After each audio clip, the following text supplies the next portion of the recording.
Welcome to GV Tech Talks podcast.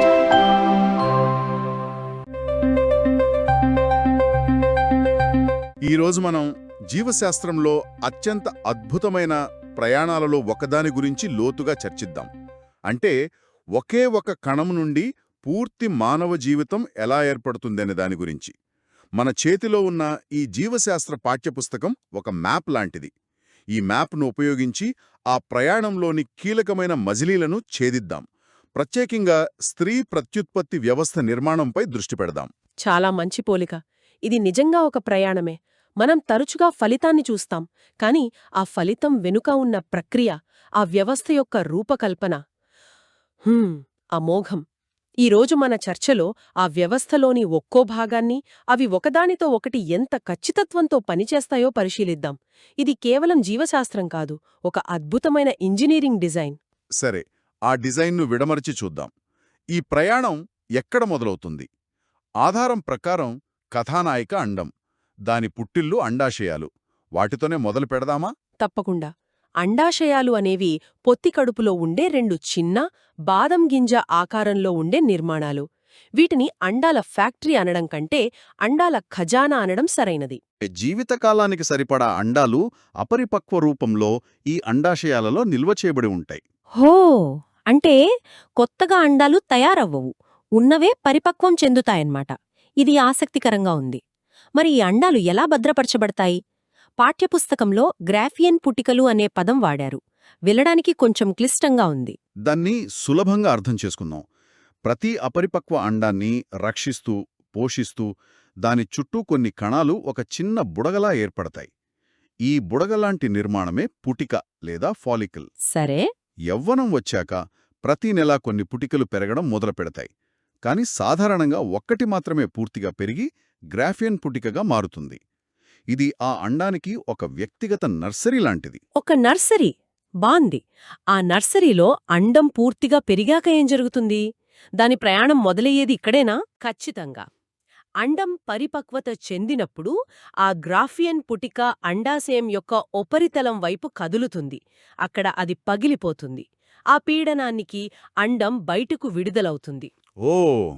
ఈ ప్రక్రియనే అండోత్సర్గం లేదా ఓవ్యులేషన్ అంటారు. ఇదొక రాకెట్ లాంచ్ లాంటిది. ఆ ఒక్క క్షణం కోసమే నెల రోజుల పాటు తయారీ జరుగుతుంది. వావ్! అంటే ఒక అండం ఇప్పుడు తన ప్రయాణాన్ని మొదలుపెట్టింది. అది చాలా చిన్నది, ఒంటరిగా ఉంది. అంటే అది ఇప్పుడు పొత్తికడుపు కుహరంలోకి విడుదలయింది. దాన్ని పట్టుకోవడానికి ఏమైనా వ్యవస్థ ఉందా? లేకపోతే అది దారి తప్పిపోదా? అద్భుతమైన ప్రశ్న. ఇక్కడే మన కథలోకి ఫలోపియన్ నాళాలు ప్రవేశిస్తాయి. ప్రతి అండాశయానికి దగ్గరగా ఒక ఫెలోపియన్ నాళం ఉంటుంది. దాని చివర వేళ్లలాంటి నిర్మాణాలతో ఒక గరాటులా ఉంటుంది. గరాటులా? అవును. అండం విడుదలైనప్పుడు ఈ వేళ్లలాంటి నిర్మాణాలు దాన్ని సున్నితంగా పట్టుకుని నాళం లోపలికి లాక్కుంటాయి. ఇదొక వాక్యూమ్ క్లీనర్ లాగా పనిచేస్తుందన్నమాట. అంటే దానికొక ఖచ్చితమైన గమ్యముంది. సరే, అండం ఇప్పుడు ఫెలోపియన్ నాళంలో ఉంది. ఇక్కడే అసలు మలుపు జరుగుతుందని మన ఆధారం చెబుతోంది. ఫలదీకరణం జరిగేది ఇక్కడే. అవును.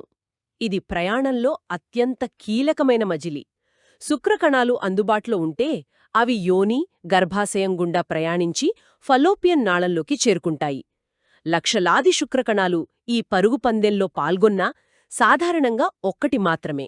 ఒక్కటి మాత్రమేనా? అవును. ఒక్కటి మాత్రమే అండం యొక్క బయటి పొరను ఛేదించుకుని లోపలికి ప్రవేశించగలదు. ఆ క్షణంలోనే ఫలదీకరణం జరుగుతుంది.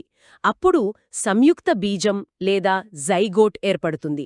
ఒక కొత్త జీవితానికి బ్లూప్రింట్ సిద్ధమైంది. ఒక్క నిమిషం. ఇక్కడ నాకొక సందేహం. ఫలదీకరణం జరిగింది ఫెలోపియన్ నాళంలో, కాని బిడ్డ పెరిగేది గర్భాశయంలో. ఈ రెండింటి మధ్య దూరం కొన్ని అంగుళాలుంటుంది. ఆ ఒక్క కణం అంటే జైగోట్ అంత దూరం ఎలా ప్రయాణిస్తోంది? దానికి కాళ్లు లేవు, ఈత కొట్టలేదు కదా. మీరు చాలా ముఖ్యమైన పాయింట్ లేవనెత్తారు. ఫెలోపియన్ నాళం కేవలం ఒక ఖాళీ గొట్టం కాదు. దాని లోపలి గోడలపై వెంట్రుకల వంటి లక్షలాది సూక్ష్మ నిర్మాణాలుంటాయి. వాటిని సిలియా అంటారు. సిలియా? అవును. అవన్నీ ఒకే దిశలో, అంటే గర్భాశయం వైపు కదులుతూ ఉంటాయి. అవి ఒక కన్వేయర్ బెల్ట్ లాగా ఈ జైగోట్ను నెమ్మదిగా ముందుకు నెడతాయి. అద్భుతం. అంటే ఒక మైక్రోస్కోపిక్ కన్వేయర్ బెల్ట్ ఉందన్నమాట. మరి ఈ ప్రయాణంలో అక్కడం ఏమైనా మారుతుందా? అది కేవలం ప్రయాణించడమే కాదు, దారిలో తనను తాను మార్చుకుంటుంది. జైగోట్ వేగంగా విభజన చెందుతుంది. 1 2 కణాలుగా, 2 4గా, 4 8గా ఇలా విభజన చెందుతూ ఒక చిన్న బంతిలాంటి కణాల ముద్దగా మారుతుంది. ఓ ఈ ప్రయాణానికి దాదాపు 4 నుండి 5 రోజులు పడుతుంది. అంటే ఆ కణాల బంతి గర్భాశయం చేరేసరికి అది ఒకే కణం కాదు, వందలాది కణాల సమూహం. ఇప్పుడు అది తన గమ్యస్థానానికి చేరుకుంది. అక్కడ దానికి ఎలాంటి స్వాగతం లభిస్తుంది? గర్భాశయం దానికోసం సిద్ధంగా ఉంటుందా? ఖచ్చితంగా సిద్ధంగా ఉంటుంది. గర్భాశయమనేది చాలా బలమైన కండరాలతో, మందపాటి గోడలతో ఉండే ఒక సంచిలాంటి నిర్మాణం. ఫలదీకరణం చెందిన పిండం వచ్చే సమయానికి గర్భాశయం లోపలి గోడ ఎండోమెట్రియం, రక్తం మరియు పోషకాలతో నిండి ఒక మృదువైన, మెత్తటి పరుపులా తయారవుతుంది. ఆ తరువాత ఏం జరుగుతుంది? ఆ కణాల బంతి ఆ మెత్తటి పరుపు మీద ఎలా స్థిరపడుతుంది?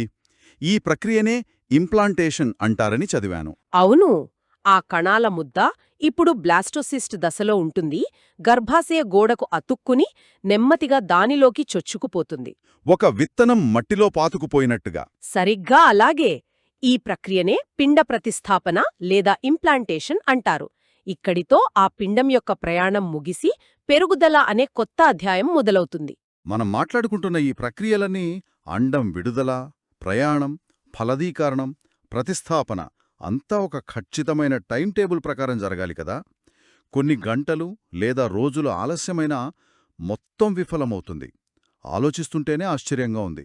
సరే, పిండం గర్భాశయంలో అతుక్కున్న తర్వాత దానికొక ఇల్లు, ఒక భోజన సరఫరా వ్యవస్థ కావాలి. మన ఆధారం ప్రకారం ఇక్కడే కొన్ని అద్భుతమైన సహాయక నిర్మాణాలు ఏర్పడతాయి. ముందుగా ప్లాసెంటా లేదా మాయ గురించి మాట్లాడుకుందాం. దీన్ని పిండానికి లైఫ్ సపోర్ట్ సిస్టమ్ అనవచ్చా? తప్పకుండా అనవచ్చు. ప్లాసెంటా ఒక అద్భుతమైన నిర్మాణం.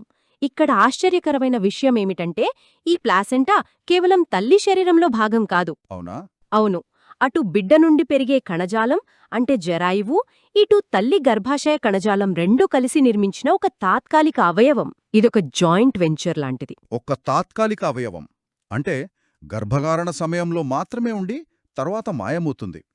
దీని ప్రధాన విధి ఏమిటి? ఇది తల్లికి బిడ్డకు మధ్య ఒక వారధి లాంటిదని విన్నాను. కాని ఈ వారధిపై రాకపోకలు ఎలా నియంత్రించబడతాయి? చాలా మంచి ప్రశ్న. ప్లాసెంటా ఒక హై సెక్యూరిటీ వంతెన. తల్లి రక్తం, పిండం రక్తం ఎప్పుడూ నేరుగా కలవవు. అస్సలు కలవవా? అస్సలు కలవవు. వాటి మధ్య ఒక చాలా పలుచని పొర ఉంటుంది. ఇదెలా పనిచేస్తుందంటే ఒక కిటికీకి ఉన్న సన్నని తెర లాంటిది. ఓ సరే. గాలి, వెలుతురు లోపలికి వస్తాయి, కాని బయట ఉన్న దుమ్ము, కీటకాలు రాలేవు. అలాగే తల్లి రక్తం నుండి ఆక్సిజన్, పోషకాలు అనే మంచివి మాత్రమే ఈ పొర దాటి బిడ్డకు చేరుతాయి. అదే సమయంలో బిడ్డ నుండి వచ్చే కార్బన్ డయాక్సైడ్ వంటి వ్యర్థాలు బయటకు తల్లి రక్తంలోకి వెళ్తాయి. అద్భుతమైన ఫిల్టరింగ్ సిస్టమ్. ఇది నిజంగా అద్భుతమైన యంత్రాంగం. ఇక మిగిలిన సహాయక నిర్మాణాల గురించి చూద్దాం. ఉల్బం అని ఒకటుంది. దాని పాత్ర ఏమిటి? పిండం పెరుగే కొద్దీ దాని చుట్టూ ఉల్బుమనే మరో పొర ఏర్పడుతుంది. ఇది ఒక నీటి బుడగలాంటిది. ఈ బుడగ లోపల ఉల్బ ద్రవం లేదా ఆమ్నియాటిక్ ఫ్లూయిడ్ నిండి ఉంటుంది. పిండం ఈ ద్రవంలో స్వేచ్ఛగా తేలుతూ, కదులుతూ ఉంటుంది. అంటే ఒక వ్యక్తిగత స్విమ్మింగ్ పూల్ లాంటిదా? అవును, దీనికి 2 ముఖ్యమైన ఉపయోగాలున్నాయి. 1, ఇది పిండాన్ని ఎండిపోకుండా తేమగా ఉంచుతుంది. 2, ఇది ఒక అద్భుతమైన షాక్ అబ్జార్బర్.